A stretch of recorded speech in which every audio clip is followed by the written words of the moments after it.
Hi అండి, నివన్య కిచెన్కి స్వాగతం. ఈరోజు రెసిపీ బ్రెడ్తోని మనం పకోడీ వేసుకుందామండి. అందుకోసం నేను ఇక్కడ 2 పెద్ద బ్రెడ్ స్లైడ్స్ తీసుకున్నాను. వాటర్లో డిప్ చేసుకొని వాటర్ మొత్తం పిండేసి దీన్ని ఇలా మ్యాష్ చేసుకొని ఒక బౌల్లోకి వేసుకోవాలి. చూడండి, ఇంకొకటి కూడా అలానే పిండుకొని మనం బౌల్లో వేసుకుందాం. వాటర్ ఏమీ లేకుండా మొత్తం పిండేసుకొని ఇలా తీసుకోవాలండి. తర్వాత మనం ఒక పొటాటోను కూడా అంటే ఆలుగడ్డను కూడా మనం తురిమి ఇలా వాటర్లో వేసుకొని తీసి ఇందులో వేసుకోవాలండి. ఇలా వేసుకోవడం వల్ల జిగురు అనేది లేకుండా ఉంటుంది, అందుకే వాటర్లో వేసి తీసుకోవాలి.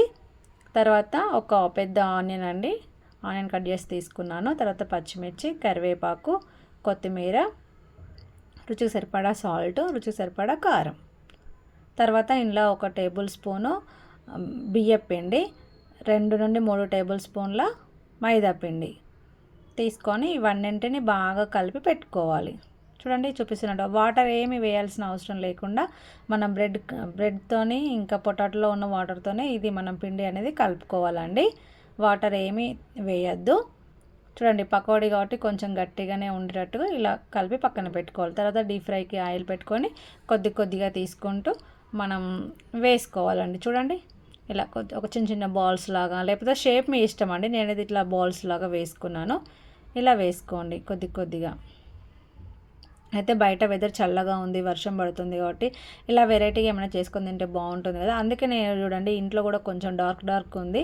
నేను లైట్ వేసినప్పుడు కూడా కొంచెం డార్క్ ఉంది. ఇలా ఒక్కొక్కటి అన్నీ వేసుకొని 2 వైపులా తిప్పుకుంటూ మనం డీప్ ఫ్రై చేసుకోవాలండి.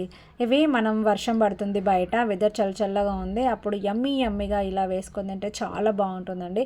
ఎప్పుడు మిర్చి బజ్జీ అలాంటివి కాకుండా ఇలా డిఫరెంట్గా కూడా స్నాక్స్ ట్రై చేయండి. పిల్లలు చాలా ఇష్టంగా తింటారు. మీరు కూడా ట్రై చేసి ఎలా వచ్చిందో కామెంట్ సెక్షన్లో కామెంట్ చేయండి. వీడియో నచ్చితే ఖచ్చితంగా లైక్ చేయండి ఫ్రెండ్స్. బాయ్.